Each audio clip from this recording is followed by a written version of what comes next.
ജിബിൻ ഇന്നലെ രാത്രിയൊക്കെ ജിബിനൊക്കെ അവിടെ ഉണ്ടായിരുന്നു. ആദ്യഘട്ടത്തിൽ ആളുകളുടെ പ്രതികരണം നമ്മൾ പല വിധത്തിൽ കേട്ടതാണ്. എല്ലാവരും വളരെ ഞെട്ടലോട് കൂടിയിട്ടാണ് ഇങ്ങനൊരു വാർത്ത കേട്ടത്. ഇപ്പോൾ അഫാനെ കുറിച്ചുള്ള അഭിപ്രായങ്ങളൊക്കെ കേട്ടു. പക്ഷേ ഏതൊക്കെ ഘട്ടത്തിലാണ് ആളുകൾ പല രൂപത്തിൽ പെരുമാറുന്നത് നമുക്ക് പറയാനും കഴിയില്ല. അപ്പോൾ സാമ്പത്തിക ബാധ്യത അല്ലെങ്കിൽ പ്രണയവുമായി ബന്ധപ്പെട്ട കാര്യങ്ങൾ, ബന്ധുക്കളോടുള്ള പ്രതികരണം, അങ്ങനെ പലവിധ കാരണങ്ങൾ ഉണ്ടായേക്കാം. പക്ഷേ ഇത്രയും വലിയൊരു ക്രൂരതയിലേക്ക് ഒരാൾ പോവുക, അതും മണിക്കൂറുകളുടെ മാത്രം ഒരു സമയം കൊണ്ട് ഇത്രയും പേരെ കൊല്ലുക എന്ന് പറയുമ്പോൾ ഒരു ഘട്ടത്തിൽ പോലും ഒരു പിൻവാങ്ങൽ ഉണ്ടായിട്ടില്ല.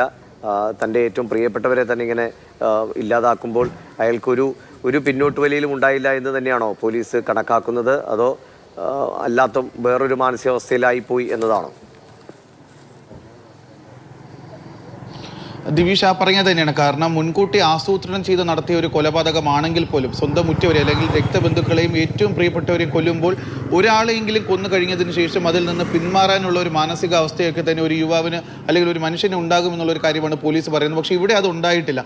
6 പേരെയും കൊലപ്പെടുത്തി എന്നാണ് അഫാൻ ഇതിനുശേഷം പോലീസ് സ്റ്റേഷനിൽ ചെന്ന നേരിട്ട് മൊഴി നൽകുന്നത്. അമ്മ മരിച്ചിട്ടില്ല എന്നുള്ള കാര്യം അഫാൻ ആ ഒരു സമയത്ത് അറിഞ്ഞിരുന്നില്ല. അതുകൊണ്ട് തന്നെയാണ് പോലീസ് ഈ ഒരു യുവാവിന് മറ്റെന്തെങ്കിലും ലഹരിക്ക് അടിമയാണോ എന്നുള്ള ഒരു കാര്യമൊക്കെ തന്നെ പോലീസ് സംശയിക്കുന്നത്. കാരണം എന്തെങ്കിലും ഒരു സാമ്പത്തിക പ്രതിസന്ധി ഉണ്ട് എങ്കിൽ, അത് നേരത്തെ കണ്ണൻ നായർ പറഞ്ഞതുപോലെ സാമ്പത്തിക പ്രതിസന്ധി, പിതാവിന് വിദേശത്ത് സാമ്പത്തിക പ്രതിസന്ധിയുണ്ട്, അവിടെ വിദേശത്ത് സ്പെയർ പാർട്സിൻ്റെ ബിസിനസ്സാണ്, അത് തകർന്ന ചെറിയ സാമ്പത്തിക പ്രതിസന്ധിയുണ്ട്. അപ്പോൾ അത് ആ ഒരു പ്രതിസന്ധി മറികടക്കുന്നതിന് വേണ്ടിയിട്ടുള്ള സ്വത്തുക്കളൊക്കെ തന്നെ അവർക്ക് നാട്ടിലുണ്ട്. അത് വിറ്റ് കഴിഞ്ഞാൽ തീരാവുന്നതേ ഉള്ളൂ എന്നാണ് അടുത്ത കുടുംബമായി ഏറ്റവും അടുത്ത ബന്ധുക്കളൊക്കെ തന്നെ പറയുന്നത്. അതുകൊണ്ട് സാമ്പത്തിക പ്രതിസന്ധി അല്ലെങ്കിൽ ഈ ഒരു പെൺകുട്ടിയുമായിട്ടുള്ള ബന്ധം, ഇത് രണ്ടുമല്ലാതെ മറ്റെന്തെങ്കിലും കാരണം ഈ ഒരു കൊലപാതകത്തിന് ഉണ്ടോ എന്നുള്ള ഒരു കാര്യം കൂടി പോലീസ് ഇപ്പോൾ വിശദമായി പരിശോധിക്കുന്നുണ്ട്. അതുകൊണ്ട് തന്നെയാണ് ഞാൻ നേരത്തെ പറഞ്ഞത്, ഈ അഫാൻ നൽകിയിട്ടുള്ള മൊഴി പോലീസ് ഇതുവരെയും പൂർണ്ണമായി വിശ്വസിച്ചിട്ടില്ല. ഈ ഒരു അഫാന്റെ വീട് എന്ന് പറയുന്നത് MC റോഡിൽ വെഞ്ഞാറമൂടേക്ക് എത്തിക്കഴിഞ്ഞാൽ വെഞ്ഞാറമൂട് നിന്ന് തേമ്പാമൂട്, അത് കാണുന്ന ഈ ഒരു റോഡാണ്. ഈ ഒരു പെരുമല എന്ന് പറയുന്ന ജംഗ്ഷനിലാണ് അഫാന്റെ വീട് എന്ന് പറയുന്നത്. ഈ പെരുമലയിൽ കൂടി നേരെ നമുക്ക് പോയി കഴിഞ്ഞാൽ ഇവിടെ നിന്ന് പനവൂര്, അതുവഴി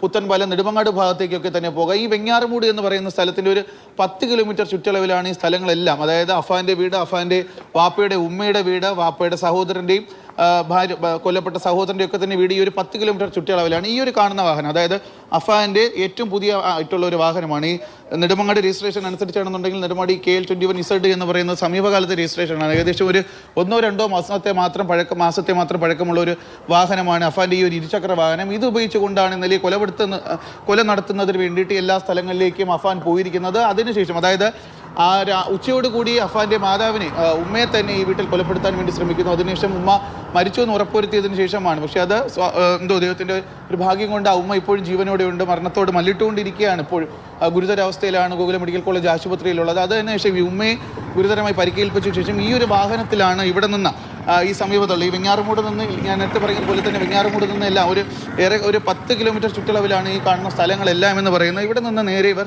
ഈ പാങ്ങോട് ഭാഗത്തേക്ക് പോവുകയാണ്. പാങ്ങോടാണ് വാപ്പയുടെ ഉമ്മയുടെ വീടുള്ളത്. അവിടെ ചെന്ന് ഈ വാപ്പയുടെ ഉമ്മയും കൊലപ്പെടുത്തിയ ശേഷമാണ് അതിനുശേഷം ഇവരുടെ സഹോദരനെയും, ഈ വാപ്പയുടെ സഹോദരനെയും ഭാര്യയൊക്കെ കൊലപ്പെടുത്തി. ഇതിന് പിന്നാലെയാണ് ഇവിടേക്ക് എത്തുന്നത്.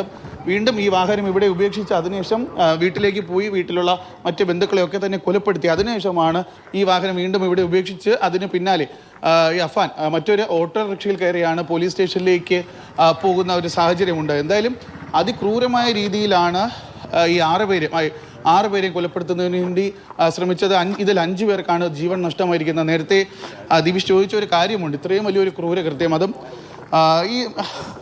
ഇവിടെ നമുക്ക് ഈ ഒരു സ്ഥലം കണ്ടു കഴിഞ്ഞാൽ മനസ്സിലാകും. കാരണം ഇത് വളരെയധികം ജനസാന്ദ്രതയേറിയ ഒരു മേഖലയാണ്. ഇവിടെ ഈ വീട്, അഫാൻ്റെ വീടിന് സമീപത്തൊക്കെ തന്നെ വലിയ രീതിയിൽ വീടുകളുണ്ട്. അപ്പോൾ ഈ വീട്ടിൽ ഈ ഒരു കൊലപാതകം നടക്കുന്ന കാര്യമൊന്നും തന്നെ, അല്ലെങ്കിൽ വീട്ടിൽ നിന്ന് മറ്റെന്തെങ്കിലും ബഹളങ്ങളൊന്നും തന്നെ നാട്ടുകാരും കേട്ടിട്ടില്ല എന്നുള്ളതാണ് ഏറ്റവും എടുത്തു പറയേണ്ട ഒരു കാര്യമെന്ന് പറയുന്നത്.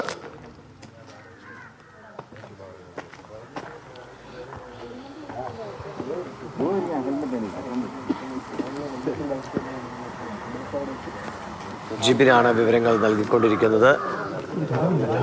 ജിബിൻ, കേൾക്കാമോ? ജിബിൻ,